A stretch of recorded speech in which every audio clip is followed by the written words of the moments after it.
La Bible dit dans le livre de Genèse, au chapitre 1, que Dieu a décidé de faire l'homme à son image et il a demandé que l'homme domine. En réalité, vous avez été conçus pour dominer la terre. Il y a des maladies qui dominent sur vous qui ne devraient pas dominer sur vous. Il n'y a rien de ce qui existe dans ce monde que Dieu a placé au-dessus de vous. Le psaume 8, à partir du verset 6 jusqu'au verset 7, vous dit que Dieu a pris tout ce qu'il a créé et il l'a placé en dessous de l'homme. Et il précise qu'il a fait l'homme de peu inférieur à Dieu. En fait, je vous dis tout cela pour que vous soyez conscient de qui vous êtes. Il y a des situations qui se dressent sur votre vie. Et si on s'en tient à la Bible, ces situations-là ne peuvent pas dominer sur vous. Ces situations reconnaîtront que tu es leur maître, que Dieu t'a établi sur elles. La pauvreté, la maladie chronique, l'échec, toutes ces choses doivent reconnaître que tu es leur maître, que tu as le pouvoir. Et le psaume 82 au verset 6 déclare que nous sommes des dieux. Daniel a été placé dans la fosse des lions. Lorsque les lions se sont retrouvés en face de lui, ils ont reconnu que Daniel était leur maître.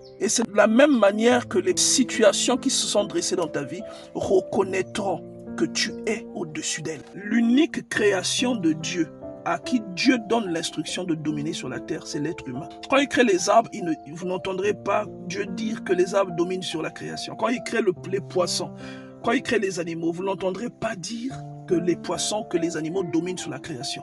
Mais lorsqu'il crée l'homme, il dit que l'homme domine sur la création. S'il vous introduit sur la terre en demandant à ce que vous dominiez la terre, cela veut dire qu'il n'y a rien de ce qui se trouve sur la terre qui est capable de vous dominer.